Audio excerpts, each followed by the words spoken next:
Eu cumprimento a todos com a paz do nosso Senhor e Salvador Jesus Cristo. Aqui é o professor José Edmilson Júnior, do Núcleo de Teologia CETAD, no Rio Pequeno, ok?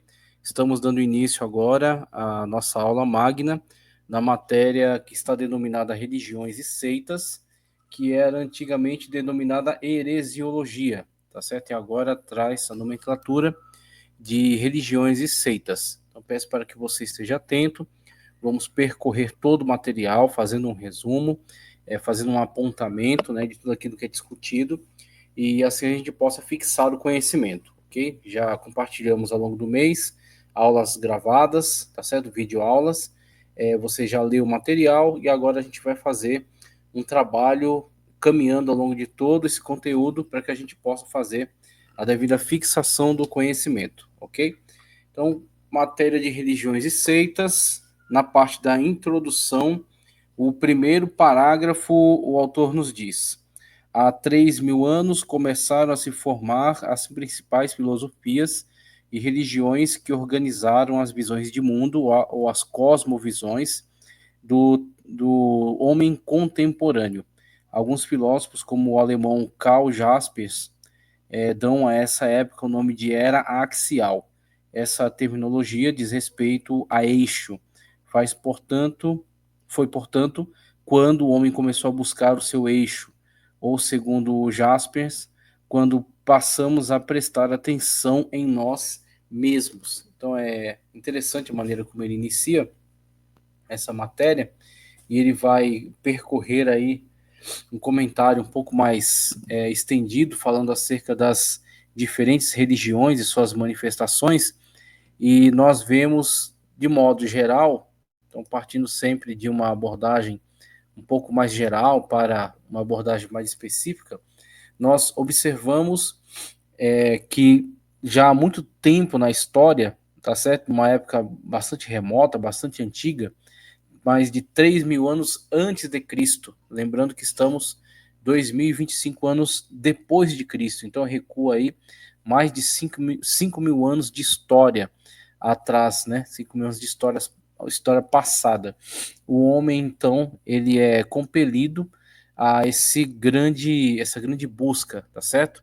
E isso estamos falando apenas num âmbito sociológico, antropológico, da pesquisa científica, que é construída a partir da descoberta de evidências.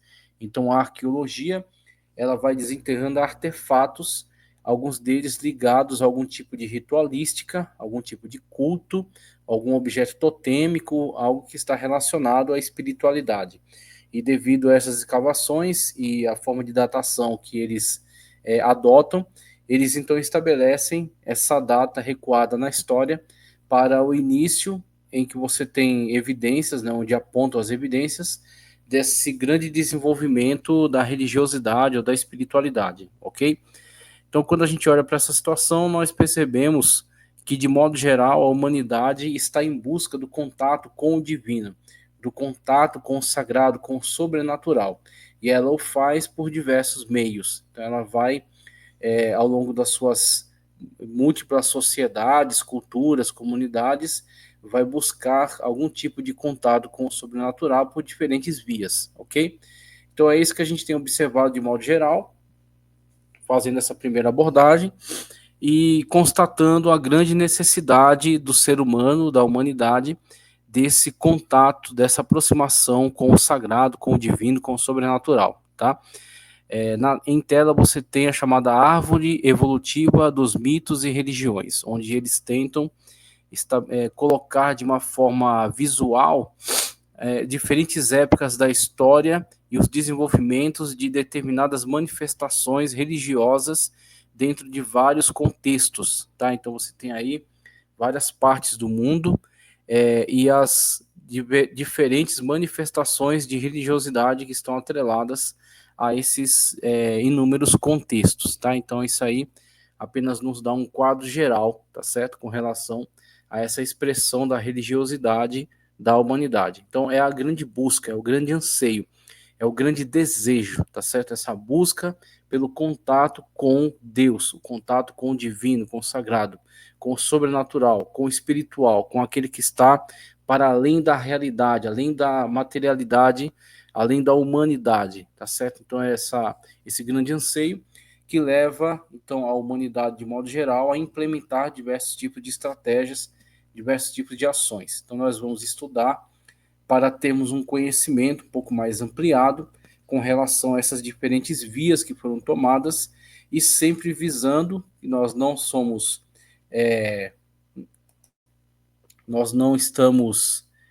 vamos dizer assim, titubeando o nosso pensamento, nem escondendo a nossa posição, nós somos bastante claros com relação a isso. Nós estamos olhando para todo esse estudo a partir de uma perspectiva cristã, ok? Então, observamos essas diferentes manifestações da religiosidade, nas suas variedades, nas suas diferentes formas, e sempre nos posicionando é, a destacar a revelação divina, a destacar a verdade manifestada por meio das Sagradas Escrituras, e como nós podemos e devemos nos posicionar diante essa grande variedade de expressões de religiosidade, tá certo? Como nós devemos compreendê-la e a partir de uma compreensão devemos sim respeitar as pessoas nas suas diversidades, mas também nos engajar em buscar meios de comunicação, de estabelecimento de ponte de diálogo, para que possamos comunicar a salvação por meio de Cristo Jesus, o único que é o caminho, a verdade e a vida, tá certo? Então, olhamos para essas diferentes manifestações com respeito para primeiro entendê-las, compreendê-las. E uma vez compreendendo, nós vamos agora nos expressar, tá certo? Nos expressar dentro de um respeito, mas também com uma dedicação intensa por demonstrar Cristo por atos e palavras, tá certo? Comunicando Cristo a essas diferentes culturas, demonstrando que a salvação não vem por meio da aquisição de uma determinada cultura, mas sim do contato com o Deus ressurreto, o Deus que não é apenas uma ideia, o Deus que não é apenas uma doutrina, o Deus que não é apenas uma determinada profissão de fé, mas que é uma pessoa que deixou a sua glória, encarnou, andou entre nós, morreu por nós, ressuscitou por nós e está sentado à destra do Pai, mas também está conosco até a consumação dos séculos, ok? Então nós não estamos motivados por uma ideologia ou por um determinado credo religioso, mas sim pelo relacionamento com uma pessoa viva, o relacionamento com uma pessoa presente. Então é nessa perspectiva em que olhamos para as diferentes manifestações religiosas, buscamos entendê-las dentro do seu contexto, mas também buscamos o estabelecimento de uma via de comunicação para apresentarmos Cristo, o Salvador, para toda a humanidade. Então a gente nunca perde de vista esta perspectiva de que nós estudamos, analisamos, conhecemos, respeitamos, mas também nos posicionamos de uma forma bastante incisiva, demonstrando ser Cristo o único Salvador, ok? Vamos então dar prosseguimento, uma vez que já dei uma palavra aqui sobre essa questão da introdução, dessa questão mais geral, esse âmbito mais geral. Deixa eu só aqui me comunicar com um aluno, mandar aqui uma mensagem e a gente já prossegue.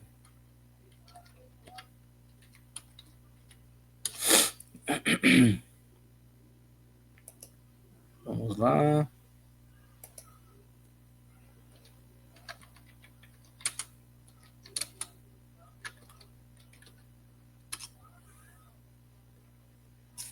Dando sequência, ele vai trazer algumas abordagens ainda introdutórias que são mais gerais, tá certo? A gente vai observar aqui essas abordagens que vão trazer diversas elucidações importantes, relevantes para nós aqui nesse momento. É importante nós estarmos em contato com esses esclarecimentos que ele vai nos trazer, que com certeza vão nos orientar aqui nessa jornada, tá certo? Eu vou mudando aqui a tela. A gente tem aí em tela uma definição acerca de animismo. A gente já chega nela. Vamos primeiro percorrer aqui essas páginas. Primeiro, no que diz respeito a conceito de religião, tá? Conceito de religião. Religião, a partir de uma análise mais etimológica, relacionado mesmo à própria palavra,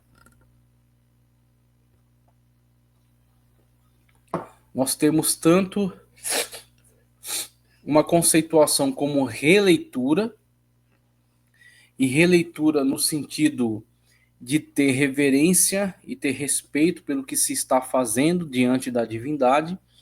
Então havia essa postura de você fazer, por exemplo, a leitura dos textos sagrados que conduziam a liturgia, mas você se empenhar em fazer também a releitura para que você pudesse estar atento a tudo aquilo que é exigido fazer perante a divindade para agradá-la, tá certo? Para honrá-la, para cultuá-la, tá? Então tem tanto o sentido da releitura, como terá também para Agostinho de Hipona no sentido de religare, tá? O sentido de buscar um restabelecimento do contato, um restabelecimento do relacionamento. E isso está dentro de uma perspectiva, principalmente dentro do contexto agostiniano, na qual a humanidade está caída em pecado, e isso não é invenção dele, mas ele toma isso a partir das cartas do apóstolo Paulo, na qual ele explicita que todos pecaram e destituídos estão da glória de Deus, e o apóstolo Paulo assim afirma por causa da leitura de Gênesis, na qual nos aponta a queda da humanidade ainda no Éden, quando eles desobedecem a Deus, e assim acabam caindo nessa situação de pecado e de separação, tá certo? Então você tem aí essa realidade que é vivenciada pela humanidade, e a partir de Agostinho, a palavra religião ela será destacada então nessa questão dessa iniciativa para a religação. Agora só queremos deixar uma coisa muito clara, que são os caminhos tomados em relação àqueles que querem viver a religião, tá? Religare, dando destaque a essa característica do religare, tá? Existem tentativas humanas de estabelecer uma religação, de entender que está distante da divindade, entender que a divindade não está presente à vida dele, que ele não tem um contato, um relacionamento, uma comunhão, e por isso ele buscará estratégias de restabelecer o contato, de restabelecer a ligação. O problema é que quando isso é de uma iniciativa humana, você geralmente não terá êxito, você não terá sucesso. É isso que tem sido constantemente observado, e na verdade, desde o Éden, nós temos um exemplo dessa tentativa do ser humano reestabelecer a sua posição diante de Deus, tentando remediar o seu problema, tentando remediar a sua queda, né, a sua situação de destruição, de desprivilégio diante da presença da divindade, diante da presença de Deus, tá certo? Quando o homem peca, o homem e a mulher percebem estar nus, agora estão constrangidos com aquilo que até então era tranquilo, não lhes causava qualquer tipo de mal, de constrangimento, mas agora os constrange devido ao elemento pecaminoso que já está presente neles, distorcendo a sua realidade. Uma realidade que até então era completamente desprovida de qualquer tipo de constrangimento ou de tristeza, ou de sensações negativas. Agora a mesma realidade é vista de outra maneira, porque é vista agora com os olhos distorcidos do pecado. Então entrou a concupiscência, entrou a cobiça, entrou diversos tipos de sentimentos e sensações distorcidos que estão fora do âmbito da vontade perfeita de Deus. Então, quando eles constatam que agora estão nessa condição, se escondem e buscam remediar a situação, fazendo para si aventais de folhas, tá? Todavia, esse avental feito de folhas não atende à sua necessidade. Tanto que, depois de Deus haver ido ao jardim e estabelecido um diálogo com o homem, com a mulher, condenado, tá certo? Aquele que veio trazer esse meio, aquele que veio proporcionar esse meio de sedução, de tentação, trouxe uma palavra de condenação, principalmente com o proto-evangelho, que é aquele anunciado pela boca do próprio Pai, do próprio Deus, ali no Éden, no qual você tem a afirmação que da semente da mulher virá um que esmagará a cabeça da serpente. Então você tem ali o evangelho, as boas novas sendo anunciadas desde o Éden, ok? Desde aquele momento inicial da história da humanidade. Então, diante desse quadro, dessa situação, você tem o próximo ato de Deus, que é fazer para eles roupas de pele. E esse fazer de roupas de pele nos dá sustentação para inferirmos que foi realizado o primeiro sacrifício. O primeiro sacrifício é realizado no Éden ainda e pelo próprio Deus, que sacrifica um animal, derrama seu sangue sobre a terra e aproveita suas peles, com elas fazendo vestimentas para o homem e para a mulher. Agora nós temos vestimentas adequadas, por meio das quais, mesmo eles permanecendo na situação de pecado, mas agora têm condições de se apresentar sem maiores constrangimentos. O que eu quero destacar? A diferença, o contraste, o antagonismo entre o religare, tá certo? Como uma iniciativa humana tentando se religar a Deus por meio das suas diferentes estratégias, e essas estratégias são chamadas de diferentes religiões, as seitas, ou seja, os diversos grupos, tá certo? Sectários, grupos fragmentários, diferentes grupos que estão constituídos ao longo de tantas épocas e tantas sociedades. Então, as diferentes seitas e diferentes religiões e suas diferentes versões ou estratégias para tentar se religar com a divindade, por meio do sacrifício de um animal, por meio de oferendas de alimentos, por meio de oferendas de autoflagelação, por meio de ritualísticas, diferentes estratégias apresentadas pela humanidade tentando se religar a Deus. Todas elas são exemplificadas na atitude humana de fazer para si mesmo um meio para cobrir as suas vergonhas, um meio para cobrir o seu constrangimento e o colocar de novo diante tanto da sua companheira, estarem ambos ali sem quaisquer outros problemas de constrangimento, mas também de apresentar-se diante de Deus, apresentar-se perante o Senhor. E veja que esses meios foram ineficazes. Veja que esses meios não sanaram o problema, não resolveram a dificuldade. Foi preciso uma intervenção. Deus trouxe juízo, mas também Deus trouxe promessa. É em cima da promessa que nós vivemos.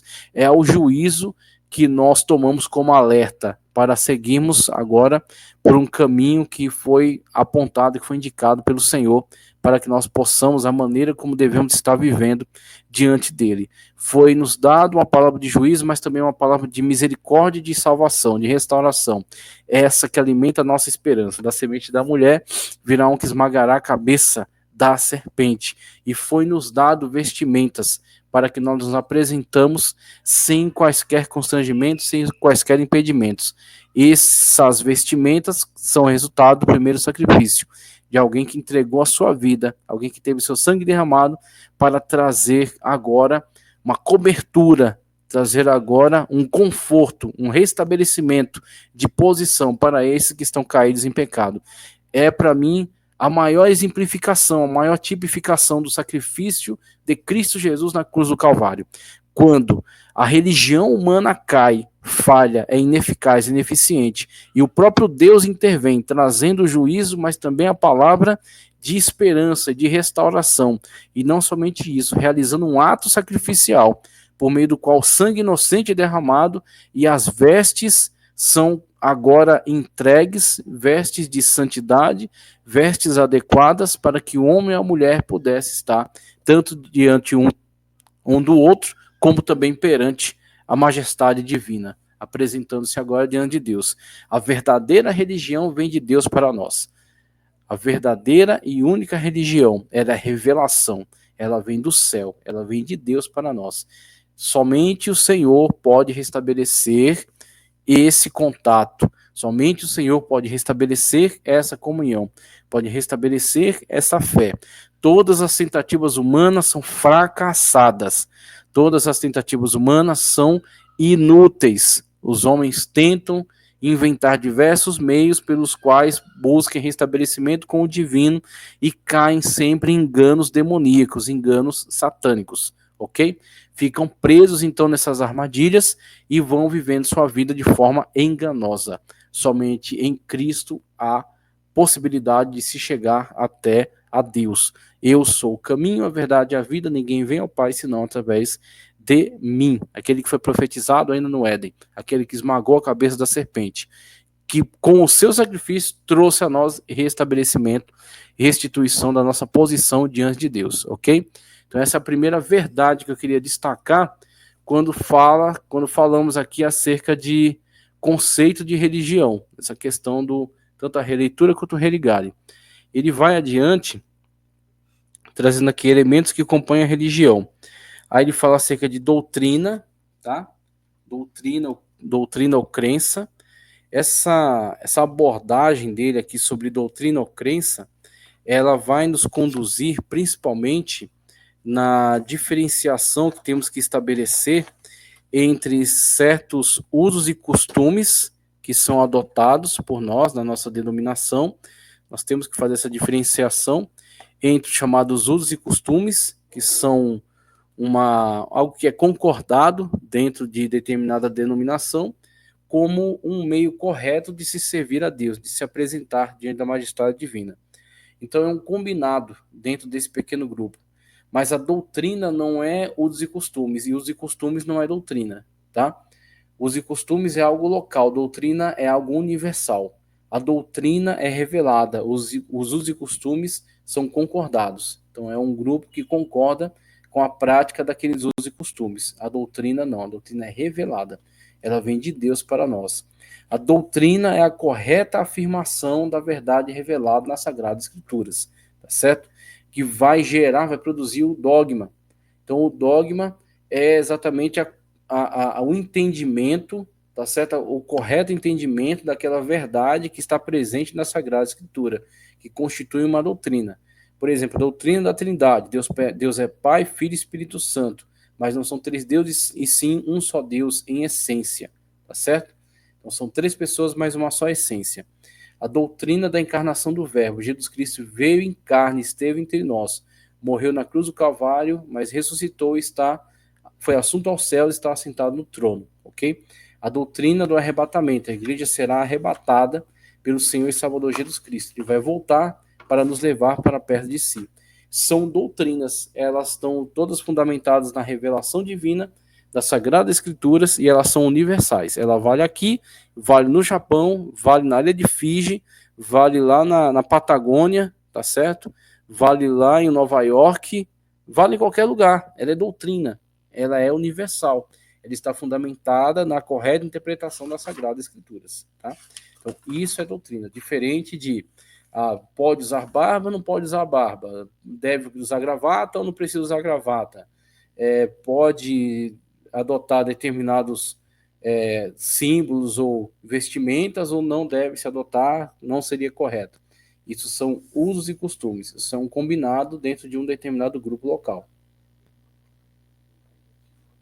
Tá certo? Então, indo adiante, nós temos aqui mais algumas definições. Ritos ou cerimônia, ética e comunidade. E traz aqui essas outras definições, tá? Ritos ou cerimônia, ética e comunidade. Esses ritos e cerimônias, mesmo que em alguns momentos nós temos uma certa estranheza, porque nossa fé, ela de fato não é ritualística, nós não temos todo um aparato complexo de ritos, mas eles fazem parte também da nossa vida através da liturgia do culto, tá certo? E eu acredito que o maior demonstração, tá certo, dessa ritualística em nosso meio é de fato o culto de Santa Ceia, certo? Quando nós estamos realizando a Santa Ceia e no realizar da ceia do Senhor, nós temos então toda uma prática, todo um meio, tá certo, para que estejamos celebrando.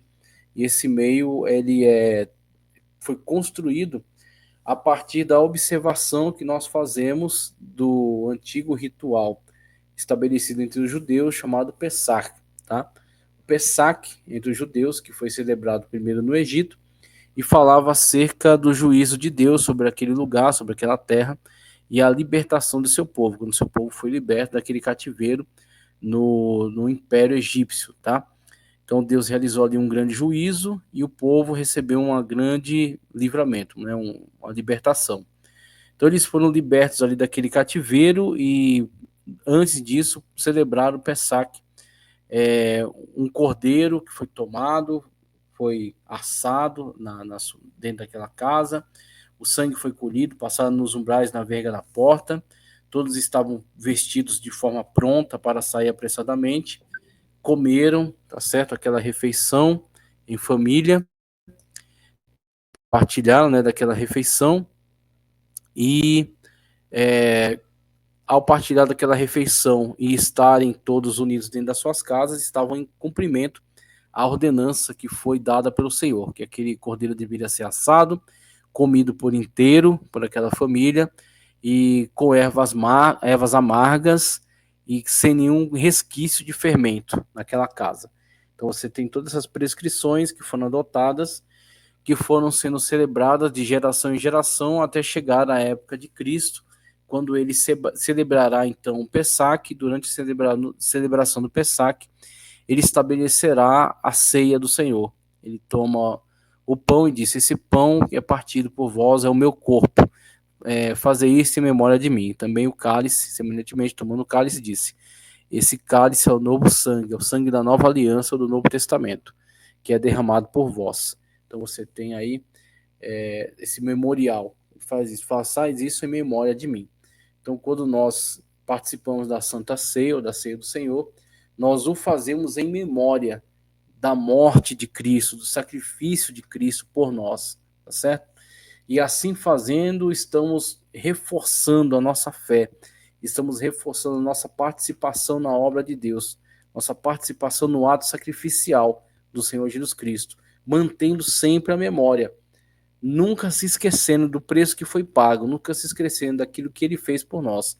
Então, ao participarmos, nós estamos estabelecendo sim uma ritualística, mas nossa fé não está totalmente fundamentada na ritualística, está fundamentada no relacionamento, tá certo? Nossa fé está fundamentada na relação que nós estabelecemos com Cristo ressurreto, Cristo ressuscitado.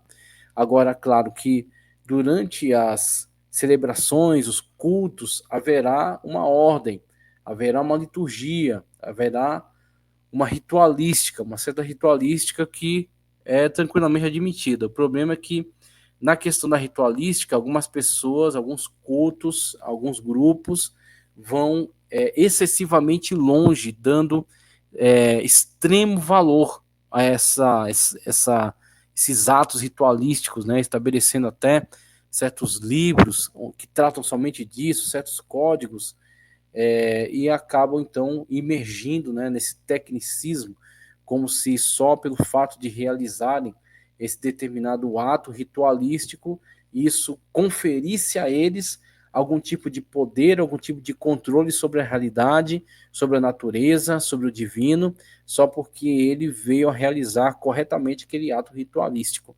Então de fato, esse é um problema, esse é algo que vai trazer destruição sobre o relacionamento com a divindade, mostrando ser essa uma falsa divindade e essa uma falsa religião, porque ela descamba para um ritualismo frio, tá certo? Um ritualismo técnico, um ritualismo desprovido de essência, desprovido do relacionamento com a divindade, o relacionamento com Deus, tá certo? Então cai apenas nesse mero ritualismo, e isso muitas pessoas têm adotado como um meio de estabelecer algum tipo de controle, algum tipo de domínio sobre a realidade. Ele vai, faz aquele ato mágico e aquilo traz algum tipo de transformação sobre a realidade que ele quer alterar, que ele quer mudar. Então esse tipo de ritualismo é de fato terrivelmente nocivo, tá? Ritos e cerimônia, comunidade e interatividade mística.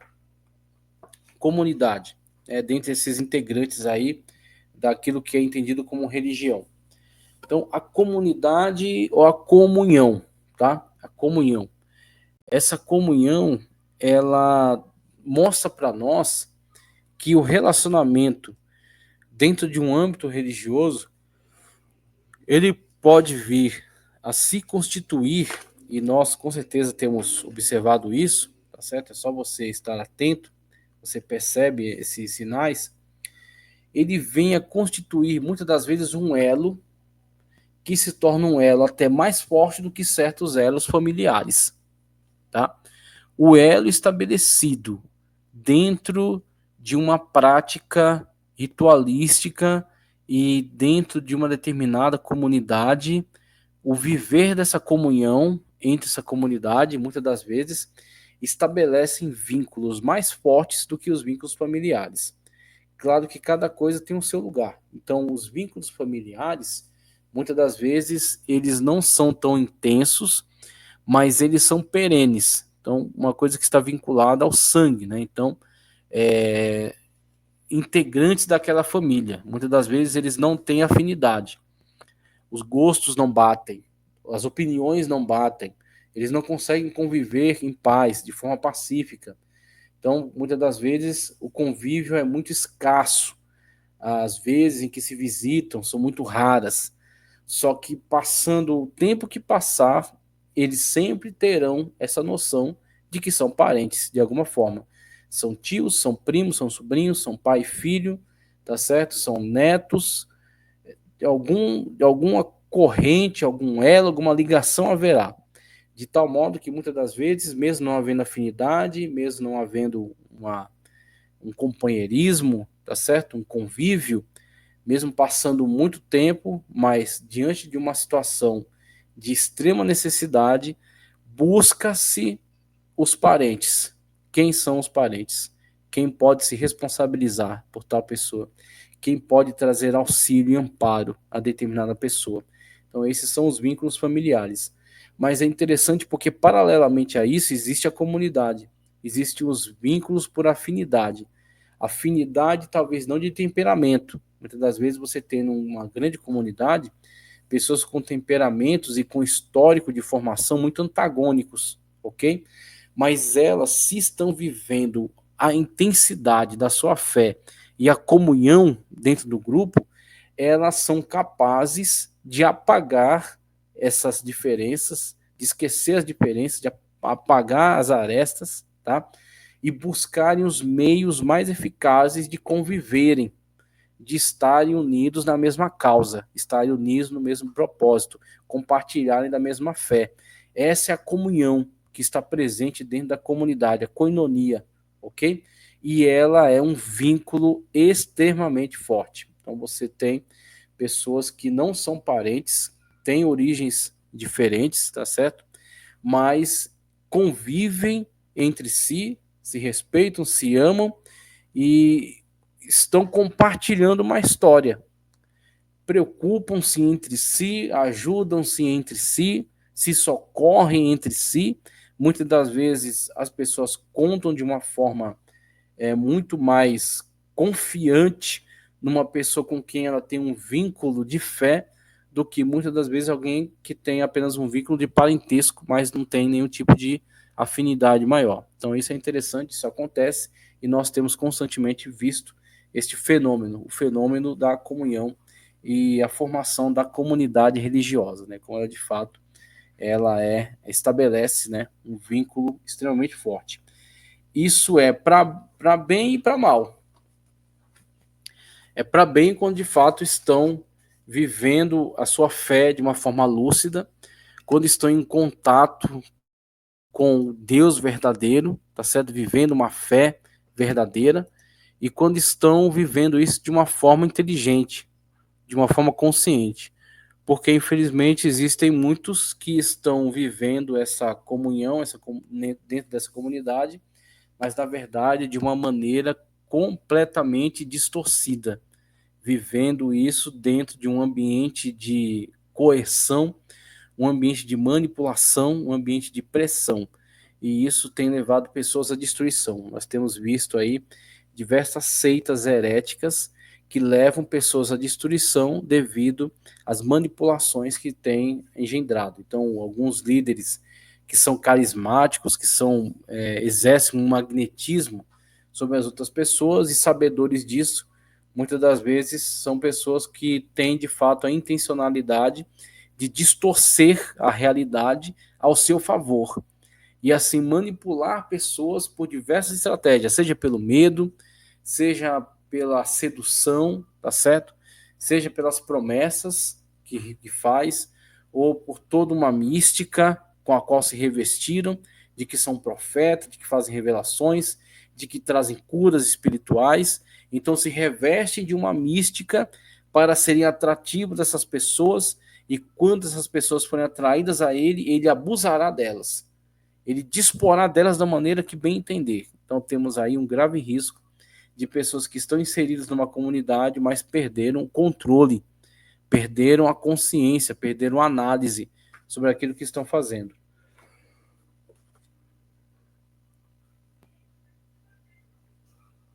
Então temos essa situação que deve servir de alerta, né?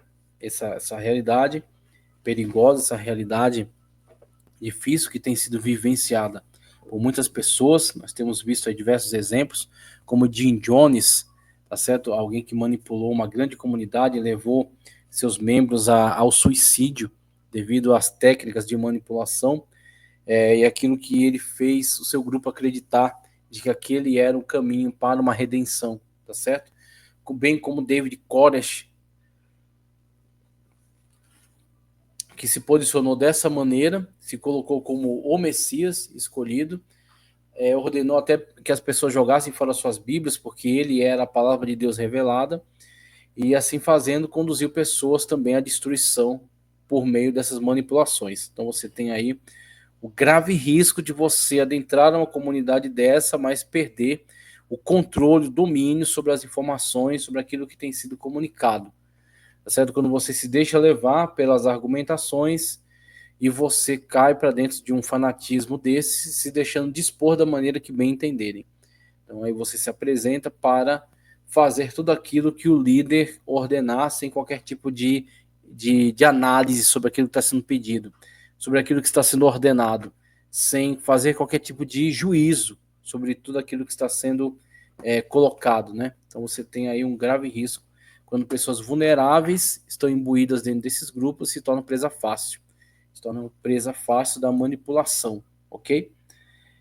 Cerca de comunidade, cerca de interatividade mística, é um pouco daquilo que eu já falei. Essa questão do poder que alguns exercem sobre os outros de convencimento, que exercem sobre os outros de atração,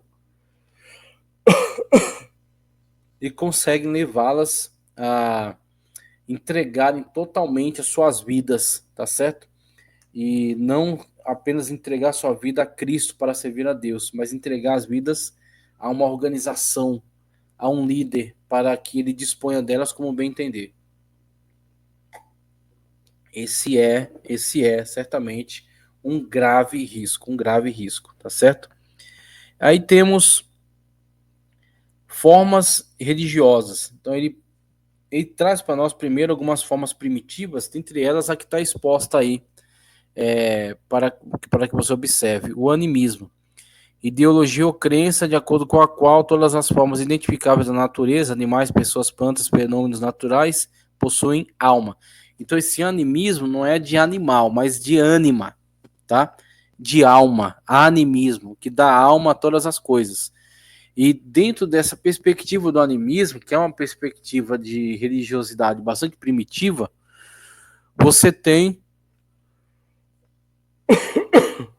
aquelas expressões místicas, religiosas, por exemplo, dentro do xamanismo, dentro de certas correntes religiosas que são vivenciadas dentro de certos ambientes tribais ou sociedades antigas. Você tem então essa prática do animismo, que é atribuir alma a todas as coisas. Então acredita-se em objetos que sejam detentores de certo poder atrativo, ou poder que venha repelir, ou que venha interferir vibratoriamente no ambiente, tá certo? No clima do ambiente, na sensação que ele exerce sobre as pessoas. Então você tem toda uma atribuição de alma a objetos, uma pedra, que acredita ser uma pedra detentora de determinado poder, tá certo? Que vai interferir sobre o corpo, sobre a matéria, ou um rio, ou uma árvore, ou uma montanha, ou um lugar, e por aí vai. Atribui-se, então, algum tipo de força, de energia a esse objeto, ou a esse lugar, ou a esse animal, e assim você vai estabelecendo com ele um tipo de relacionamento místico. Você acredita que ele seja sagrado. Você acredita que ele não possa ser manipulado de uma forma que venha incorrer em erro em relação a determinada liturgia. Então, existe uma forma correta de se lidar com esse objeto. Então, tudo isso está ligado a uma forma de animismo, tá certo? A uma forma aí de atribuição de determinada vitalidade, tá certo? De alma a objetos. Então, você tem aí essa prática que é bastante antiga, tá certo? Na humanidade está ligada a essas sociedades mais antigas. O totemismo, conforme o que está representado aí em tela, é um conjunto de ideias e práticas baseadas na crença de que existe um parentesco místico entre seres humanos e animais, objetos naturais, plantas e até em casos raros com fenômenos na natureza. O conceito refere-se a uma ampla variedade de relações de ordem ideológica, mística, emocional, genealógica, de vegetação entre grupos sociais ou indivíduos específicos e animais ou outros objetos naturais que constituem o totem. Então, no animismo, como a gente viu, atribui-se alma até, por exemplo, uma planta. A pessoa entende que aquela planta ela detém algum tipo de poder, tá certo? E aí eu não estou falando apenas das substâncias dela, que se ingeridas pode ser medicamentosas, né? Ou pode ser veneno. Então você tem esses tipos de situações onde você tem o objeto interagindo em outro. Não é essa questão. O animismo vai entender que aquela planta ela detém algum tipo de poder místico, uma vida, uma consciência, mesmo que não seja uma consciência do nosso nível, mas algum nível de consciência, tanto que ele vai conversar com aquela planta. Ele vai abraçar aquela árvore, porque entende que ali está sendo estabelecido um contato com aquele ser, e aquele ser detém algum tipo de alma, e ele está interagindo, ele está entendendo, ele está comunicando-se por aquele meio. Então, existe essa atribuição, tá certo? De chamado animismo, e o totemismo, onde esse grupo, tá certo? Ou essa tribo, ou esses indivíduos, eles entendem que aquele ser, aí pode ser um animal, ou pode ser um objeto, ou pode ser até um fenômeno da natureza, tem com ele algum tipo de relacionamento profundo, algum tipo de ligação profunda, como a ligação que você tem com seus ancestrais, com seu bisavô, seu tataravô, seu tetravô e por aí vai. Existe uma árvore genealógica, existe alguma ligação entre vocês, tá certo? Nessa passagem geracional, vindo daquela pessoa no tempo do passado e chegando até vocês. Existe uma corrente entre vocês. E, na verdade, aquela sociedade que compartilha dessa visão totêmica estabelece isso não somente com seres humanos, seus aparentados, mas até com um objeto, mas até com um animal. Então você tem algumas lendas, alguns mitos que se desenvolverão a partir desse conceito, por exemplo, atribuindo que determinada pessoa ou pessoas, dois irmãos, por exemplo, foram abandonados na floresta e criados por lobos. Você tem aí, por exemplo, Remo e Rômulo, que se nutriram com leite de uma loba, então puderam aí sobreviver, depois cresceram e se tornaram importantes monarcas, dando início a Roma, ok? Ou outras mitologias, por exemplo, no Egito, você tinha os chamados nomos. O que é um nomo? Nomo é como uma aldeia, um bairro. E para cada nomo você tem um padroeiro, ok? E um padroeiro pode ser um crocodilo, e esse crocodilo é um ser totêmico para eles. Eles entendem que eles têm alguma ligação com aquele ser, que aquele ser é um ancestral deles, tá certo? Então, o crocodilo, de modo geral, ele será absorvido também por aquela sociedade, tanto como objeto totêmico, bem como integrante importante da sua ritualística, onde ele entende que ter a pele, ter as escamas, né, a pele do crocodilo, ter membros dele, ou ter o crocodilo mesmo mumificado, isso comunicará para ele algum tipo de poder, de energia, de autoridade, de acesso ao mundo espiritual, tá certo? De habilidade com o mundo espiritual, de domínio sobre esse mundo metafísico, tá? Então, o objeto totêmico com o qual ele está intimamente ligado, existe entre ele e esse objeto um relacionamento de parentesco até, um relacionamento profundo, e esse objeto lhe conferirá algum tipo de poder e de autoridade. Então, ele entende que esse objeto, ou esse animal, ou esse ser, ou esse fenômeno, terá essa relevância. Terá essa relevância, então, na sua vida, tá? Ele fala sobre animismo, ele fala sobre totemismo, depois ele falará acerca de teísmo. Teísmo, conforme está em tela, doutrina que afirma a existência pessoal de Deus e sua ação providencial no mundo. Afirma a existência pessoal de Deus e sua ação providencial no mundo. Veja que haverá necessariamente uma discrepância, uma distância entre a crença em um verdadeiro Deus, em um Deus pessoal, e essas diferentes formas de manifestação da religiosidade, principalmente dentro dessa estrutura dessas antigas religiões, tá certo? Essas religiões ligadas a um misticismo geral, ligadas a uma ritualística intensa. A ritualística, ela toma um nível de importância extraordinário, porque na prática dessa ritualística haverá a incorporação de determinado poder. Então, por ter praticado o rito da forma correta, voltando-se para determinada deidade, estabelecer-se-á um poder sobre aquela deidade, ou um poder sobre aquele fenômeno da natureza, ou sobre aquela situação vivenciada, tá certo, pelas pessoas. Essa era a estrutura da religiosidade humana e a tentativa do religare por parte do homem, por parte do antropo, da humanidade, quando ela, por exemplo, foi encontrado pelos arqueólogos pequenos bonecos, que na Sagrada Escritura até aparece como os terafins. Então, foram encontrados esses pequenos objetos, pequenos bonecos, que em algumas situações estavam enterrados de cabeça para baixo.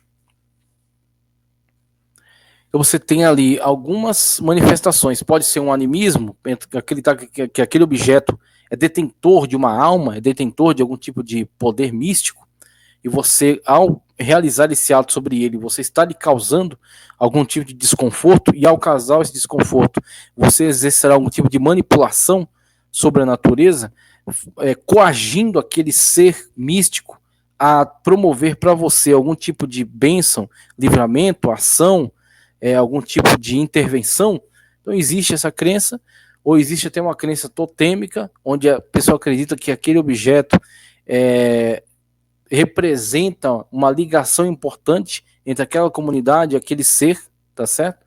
E assim, ele, realizando esse ato, exercerá sobre ele algum tipo de coerção, algum tipo de domínio. Então você tem essas amplas, essas variadas situações que nos descrevem o nível de religiosidade ao qual chegou a sociedade da antiguidade, bem como o nível de distorção a qual essa religiosidade chegou, ok? Quando você tem essas manifestações do animismo e do totemismo.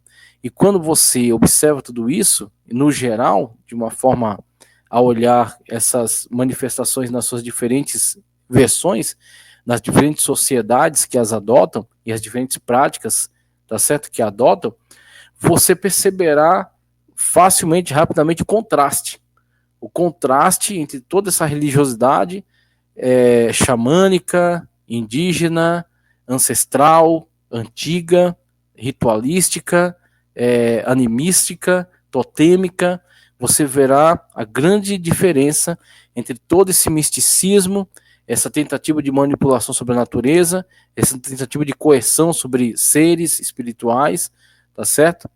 E a tentativa da manipulação da própria realidade, quando você intervém nesses ambientes espirituais, entendendo que ele terá um resultado esperado na realidade, ok? Então, tal pessoa ficará curada, tal pessoa ficará doente, tal pessoa vai morrer, tal pessoa vai permanecer no seu relacionamento ou deixará o relacionamento.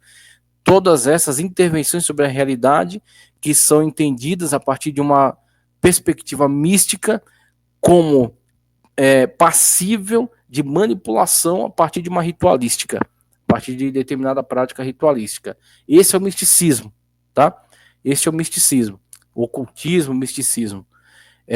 E aí toda essa gama, tá certo, de manifestações religiosas espalhadas ao longo de todo o mundo e levando sociedades inteiras à destruição pelo engano, pela mentira, tá certo, pela manipulação, todas elas são contrastadas com a expressão da fé, da religiosidade, por meio da perspectiva do teísmo de teós, tá?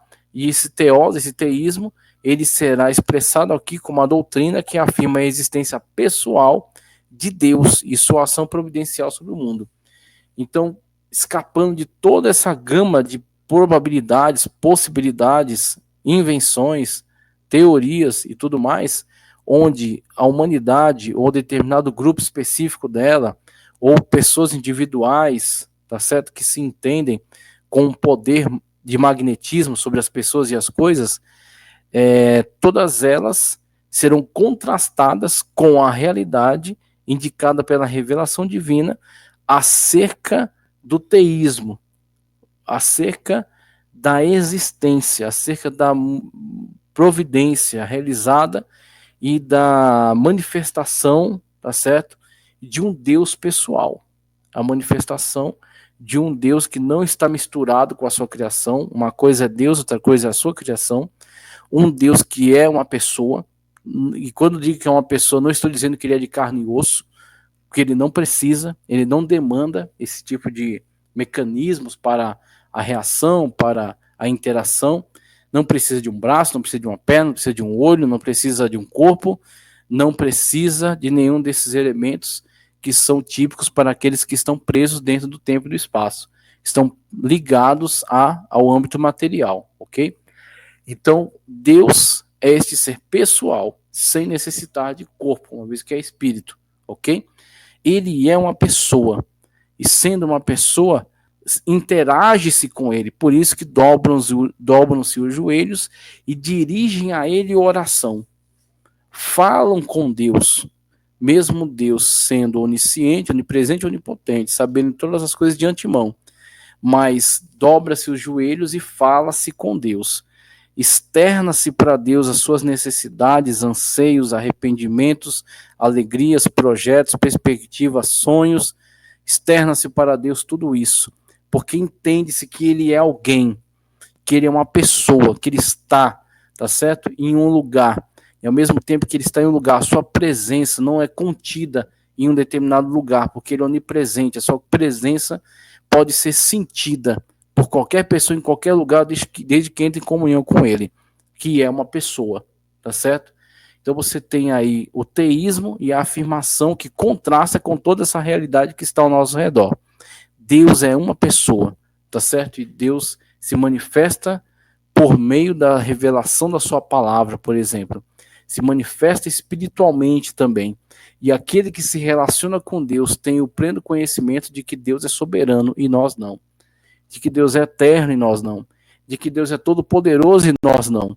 Então nós vamos até Deus com um clamor, pedindo por misericórdia, nos posicionando diante de Deus com fé e crendo que Ele intervém, e crendo que Ele opera, que Ele realiza milagres. Mas nós, em hipótese alguma, e quero ressaltar isso aqui neste momento, em hipótese alguma devemos nos iludir com a mentira satânica de que nós exercemos qualquer tipo de coerção.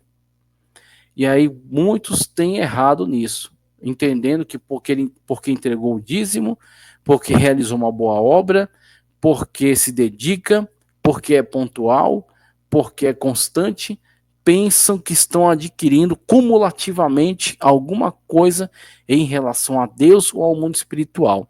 E esse erro decorre de um ranço, de um resquício ainda, de uma religiosidade distorcida que está dentro deste ou desta, não entendendo o âmbito da graça, não entendendo o âmbito da graça divina, na qual nós estávamos todos condenados, todos pecadores condenados diante de Deus, tendo uma separação, um abismo que os separava, que o distanciava do relacionamento com a majestade divina, tendo sido resgatados pela ação de Cristo Jesus na cruz do Calvário, sendo restabelecidos agora como filhos e filhas de Deus, e podendo ir até Deus por meio do caminho, o vivo caminho que é Cristo Jesus, dialogando diretamente com a divindade, sentindo a sua presença maravilhosa, sendo renovado pela sua presença extraordinária, tá certo?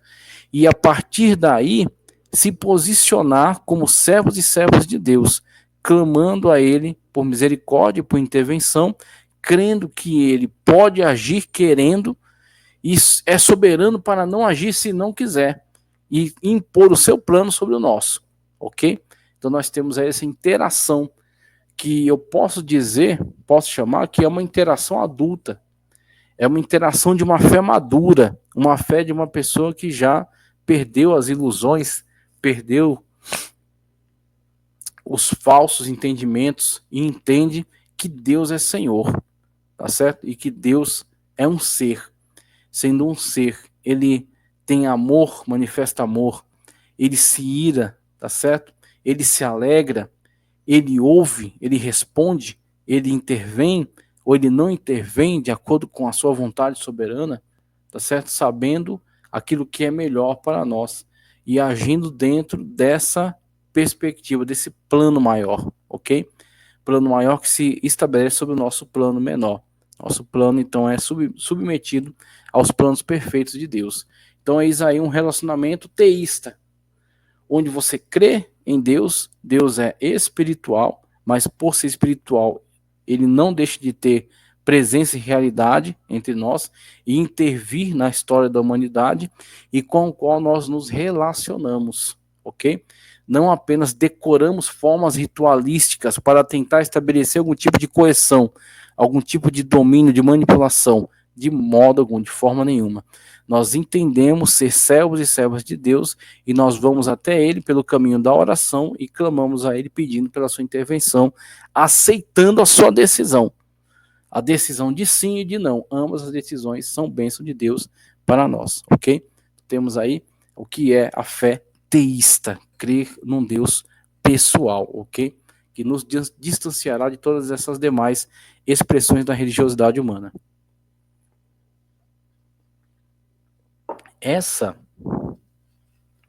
Esse distanciamento pode ser visto também numa importante obra teológica que é antiga já e que recomendo a todos, chamado O Fator Melquisedeque. O Fator Melquisedeque. Deixa eu ver se eu acho aqui. O Fator Melquisedeque, para deixar aqui em tela e a gente ver a capa dessa obra importantíssima. Só um minuto, deixa eu procurar aqui entre os meus arquivos esta obra. Eu passei por ela hoje já, eu já vi. Deixa eu encontrar. Aqui está. Aqui está o Fator Melquisedeque, Dom Richardson. Fator Melquisedeque, Dom Richardson, tá? O Fator Melquisedeque nos apresentará uma determinada realidade muito interessante, que é, existe o fator Fator Melquisedeque, que dá título ao livro, tá? Existe o fator Abraão e existe o fator Sodoma, tá? Fator Melquisedeque, fator Abraão, fator Sodoma. O que são esses fatores? O que são essas realidades, tá? Elas são um quadro muito claro em relação à interação divina do Theos, do Deus pessoal, com a realidade humana. Existe o fator Melquisedeque. Quem é Melquisedeque? Sacerdote do Deus Altíssimo, tá certo? Rei de Salém e sacerdote do Deus Altíssimo. Como que Melquisedeque tornou-se sacerdote do Deus Altíssimo? Não é dito. Qual é a sua origem? Também não é dita. Apenas nos é apresentada a realidade na qual Abraão, né, era Abraão ainda, vindo de uma guerra, de uma batalha, ele encontra-se com Melquisedeque, reconhece nele, e Abraão, diante daquilo que ele tinha perante a si, ele sabia e tinha plena certeza de que ele estava perante o servo do Deus Altíssimo. Tá certo? Tanto estava diante do servo do Deus Altíssimo, não somente o servo, o sacerdote do Deus Altíssimo, que ele lhe entrega dízimos. E quando ele lhe entrega dízimos, Melquisedeque o abençoa. O menor entrega os dízimos ao maior, o maior abençoa o menor. E quando abençoa o menor, abençoa também a sua semente que está dentro dele. Abraão, Isaac, Jacó, Jacó, Levi, tribo sacerdotal, sumos sacerdotes e levitas, de modo geral. Todos foram abençoados por Melquisedeque, por meio da bênção que ele confere a Abraão. Posteriormente, Jesus Cristo virá, exercerá seu ministério terreno, morrerá por nós vicariamente e ressuscitará, estará diante de Deus na glória, onde ofereceu o sacrifício perfeito, com sangue de bodes, de touros, de ovelhas? Não, com seu próprio sangue. Exercendo sumo sacerdócio, pela ordem de quem? De Levi? Não, de Melquisedeque. Conforme o próprio Deus fala nos Salmos, tu és, assenta-te a minha destra, até que ponha por escabelo inimigo dos teus, os teus inimigos aos teus pés. Tu és sacerdote eterno, conforme jurei, sacerdote conforme a ordem de Levi? Não, de Melquisedeque. Sumo sacerdote eterno, conforme a ordem de Melquisedeque. Então a ordem de Cristo é conforme a ordem do sacerdócio com o qual Abraão se encontrou e entregou dízimos. O sacerdócio de Melquisedeque, que não tem começo nem fim de dias. Informações essas omitidas de forma intencional, para que essa tipologia cumprisse em Cristo como o antítipo, tá certo? O concretizador daquilo que foi demonstrado no Antigo Testamento. Em Melquisedeque, nos Salmos, onde Deus jura Cristo ser sacerdote, sumo sacerdote conforme a ordem de Melquisedeque, e o Cristo que exerce esse sumo sacerdócio, apresentando seu próprio sangue diante do Pai para fazer a remissão dos nossos pecados. O seu sangue aspergido sobre nós nos purifica de todo pecado, tá certo? Então nós temos aí o fator Melquisedeque, que é o fator da revelação divina. Revelação essa que não foi capturada pela Sagrada Escritura, mas estava presente ali. Tanto que quando Abraão entra em contato com ele, fica muito claro para nós. É o único exemplo que foi capturado e demonstrado. Mas quantos exemplos houveram? Levantados por Deus, têm relacionamento com Deus, têm contato com Deus, têm comunhão com Deus e estão vivendo essa verdade de Deus no mundo em que estavam. Melquisedeque foi aí encontrado por Abraão. O fator Melquisedeque é o fator da revelação geral de Deus. Deus trabalhando para se revelar à humanidade. Deus trabalhando para fazer a humanidade o enxergar, o ver, o entender. Ser redimida por ele, tá certo? O fator Melquisedeque é o fator geral da revelação divina, enquanto o fator Abraão é o fator específico da revelação divina. Deus chama Abraão de Ur dos Caldeus e ordena que ele saia da sua terra, sua parentela e casa seu pai para a terra que lhe mostraria. Abraão peregrinou pela terra, erguendo altares, adorando ao El Shaddai, ao Deus que o chamou, tá certo? Que não tem imagem de escultura, que não tem imagem, que não tem uma representatividade por meio de um ídolo, é um Deus que ele serve por fé, andou Abraão por fé, e todos aqueles que manifestam a mesma fé são filhos de Abraão, tá certo? Porque são filhos da fé. Então nós temos aí o fator Abraão, que é o fator da revelação. Deus vai trazer por meio de Abraão, Isaac, Jacó, os 12 constituintes da tribo de Israel. E tribo de Israel esta por meio de quem virá a lei que estará em vigor até que aquele que vem para cumprir a lei se manifesta, cumpre toda a lei em si mesmo, sem deixar cair um jota ou um tio. E ele, tendo cumprido a lei, nos salva pela sua graça. Nós cumprimos toda a lei em Cristo Jesus, o único que teve a competência de cumprir toda a lei. E tendo cumprido, ainda vai à cruz e morre pelos nossos pecados. ok? Nós temos aí toda essa realidade extraordinária. Fator Melquisedeque, fator Abraão e fator Sodoma. O fator Sodoma é exatamente acerca daquela humanidade que deu as costas para Deus. Eis o fator Sodoma, que criam suas ritualísticas, criam suas próprias religiões, suas próprias deidades, seus ídolos, ok? Seu esquema de espiritualidade animista, a qual atribui poder e alma às coisas, aos objetos ou aos animais, ou sua religiosidade totêmica, através da qual entende que sua origem está em determinado ser, um animal, um objeto e tal, e atribui a eles então algum tipo de poder, algum tipo de influência, e vive na mentira, vive no erro, vive no engano, vive no engodo, vive nas concupiscências, produzindo um tipo de religião que é um disfarce para o atendimento das suas próprias concupiscências, seus próprios desregramentos morais ilícitos.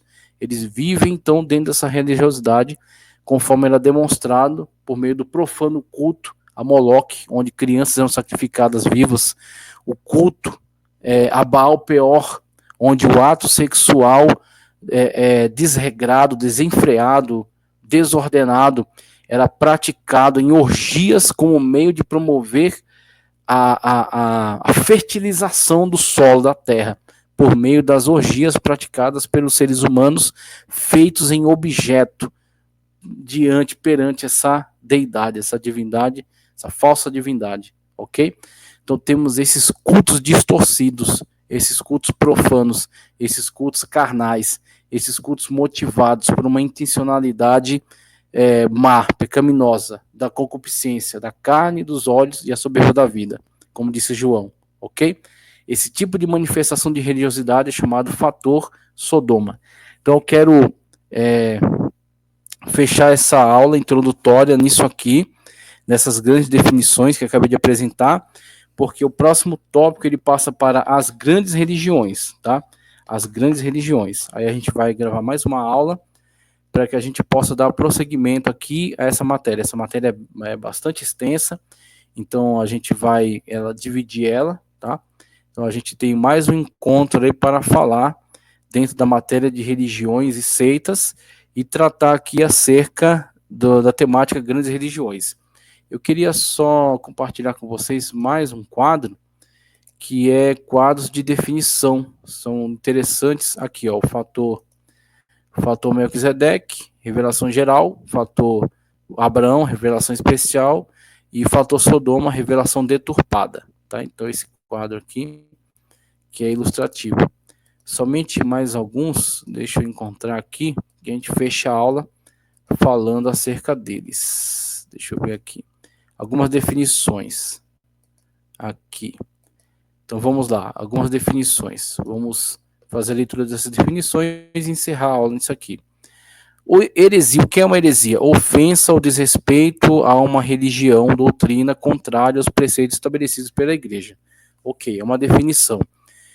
Heresia, tá certo? É uma deturpação, é uma distorção. Então existe aquilo que é ortodoxia, ou seja, que está de acordo com a verdade, está de acordo com aquilo que é certo, e existe aquele que se expressa em relação à doutrina, por exemplo, a afirmação da verdade, se expressa distorcendo-a, se expressa modificando-a ao seu bel prazer, tá certo? Causando nela distorções com interesse próprio.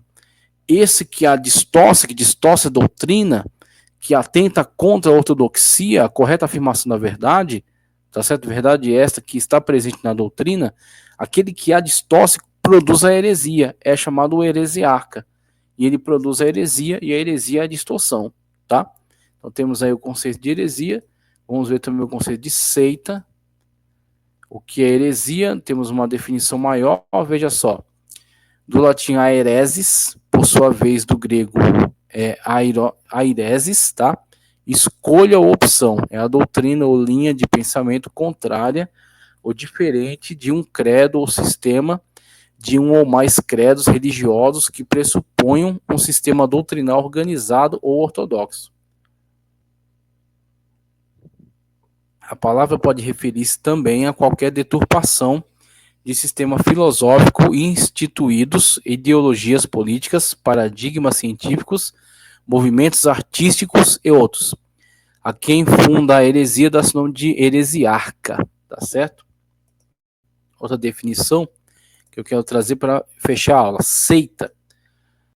Doutrina que é propagada por um grande número de pessoas se afasta ou diverge de certa forma a outra doutrina principal. Grupo de pessoas que adotam uma doutrina diferente das demais. Seita. Então é isso que eu queria mostrar, a interação entre seita e heresia. A heresia é a distorção. A seita nem sempre é uma distorção. A seita, às vezes, é uma distinção. Então, determinado grupo discorda de outro. Aí ele se separa daquele. Tanto que em Israel haviam diferentes seitas. E não necessariamente eram tidas como heréticas, como estando distorcendo a doutrina, estando distorcendo a lei, mas fazem uma interpretação que diverge de outro grupo. Assim eles se separam, tendo se separado, são seitas, tá certo? São facções. Facções essas que acreditam, cada uma delas está seguindo da melhor maneira a doutrina. Eles entendem que não estão distorcendo a doutrina e estão a seguindo da melhor maneira do que o outro grupo. E assim esses grupos vão divergir e vão se separar, vão ser então seitas, diferentes seitas, tá? O que é ortodoxia? Ortodoxia, do grego ortodoxos, conjunto de doutrinas oriundas da Bíblia e tidas como verdadeiras de conformidade com os cânones e concílios da igreja.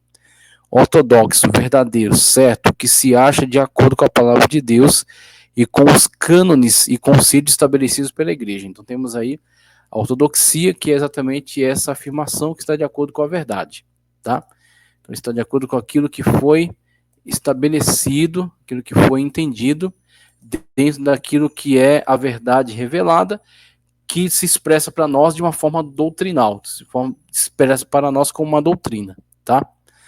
Doutrina, reunião dos fundamentos e ou ideias que, por serem essenciais, devem ser ensinadas.